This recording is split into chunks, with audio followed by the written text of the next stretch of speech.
BYU football team, coming off a disappointing loss to Oregon State, number 10 ranked in the country, 42-24 last Saturday at LaVell Edwards Stadium, now heads on the road for the first time in school history. They'll play back-to-back games against top 10 ranked opponents as they head to Notre Dame. I'm Jared Lloyd, sports editor for the Daily Herald, here with Jason Franchuk, BYU football columnist. And Jason, how big is this game for BYU at this point in the season? Hang on, I'm watching the movie. Yeah, gotta check it out. This feels different, doesn't it, viewers?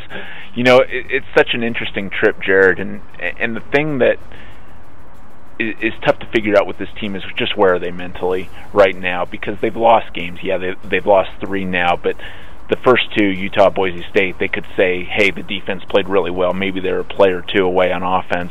Right now, everything is so mixed up, almost like us sitting on the benches. The defense gives up a bunch of touchdowns, and not only just little drives, they were all long drives, around 70 yards, including 2 in the fourth quarter. So this team talked about not being as casual at practice, about how to come out and get to work and everything, and this is a big, big test, especially everybody's wondering probably, well, could Notre Dame overlook these guys? Notre Dame got to scare themselves, so I think they're going to come out all fired up. But big trip, Jared. This is a fun trip. Notre Dame's a great time, but for BYU, it's going to be a little less casual than it might be for us to go to the bookstore on Saturday afternoon and see a great campus in what's a really great season for them right now.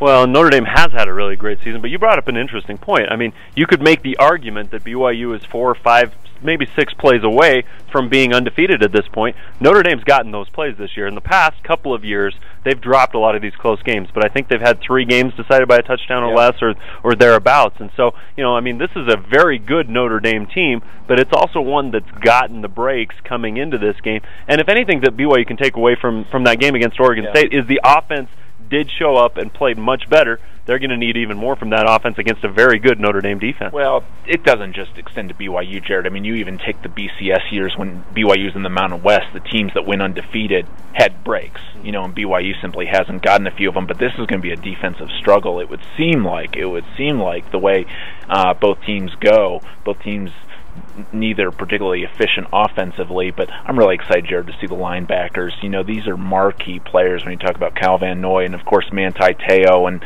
it's been interesting to talk to some people today and to talk to some guys who have watched him on film, and you know that Bronco Mendenhall probably regrets a little bit that it didn't work out. There are various reasons on both sides, but that's a player that they knew was going to be good, and there's a reason why a lot of teams were going to Hawaii. I read a story the other day about how Notre Dame got him was they shipped out an assistant coach basically every week, and he was taking red-eye flights, and it wasn't paradise because of how short he was staying there. But I'm going to be curious to see how BYU offensively tries to stay and build still, because they did play well against Oregon State in some parts, but that shovel pass we know isn't always going to be there. How can they disguise it? It's a matter of trying to get those same plays but disguise them so they can still work. Well, and I think that's a key on both sides of the ball to some extent. Oregon State, I thought, had some success against BYU's blitz packages and the coverage packages. They did a lot of max protect, so BYU didn't get to the quarterback as quickly.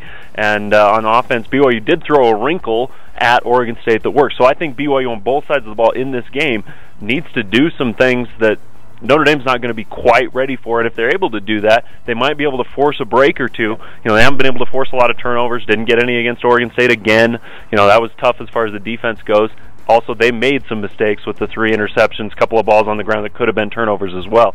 So on both sides, they need to be secure with the ball and then make something happen that maybe Notre Dame isn't expecting. You kind of wonder, Jared, if they need to gamble a little bit more defensively. How do you force the action? I don't necessarily have all the answers. That's why I'm sitting here and I'm not in the locker room and diagramming plays and everything. But for as good as they've been, we've talked about it all year, they've managed, but they haven't really exerted their full power in some cases. And to let in a home game, to let a sophomore quarterback off the hook without a turnover speaks to how well Oregon State played, but it also speaks to BYU being able to do more. And talking to some defensive players tonight, Jared, they're pretty resolute that they're going to give a better performance. I think BYU fans will be satisfied with how they played defensively. Whether it'll be enough, I'm not sure yet, because that's an awfully good team they're going to go play. Well, and that's the question, and I think a lot we'll find out early, because they get out on that, you know, on the road. at Notre Dame on Saturday. I think we'll find out in that first quarter kind of what mentality BYU has and whether they have a shot at pulling off the upset. So at South Bend, BYU versus number 5 Notre Dame, Saturday afternoon, 1:30 p.m. kickoff. We're going to be there in South Bend. Looking forward to checking out and seeing how this BYU team comes off maybe their worst overall performance last week. Do the wave.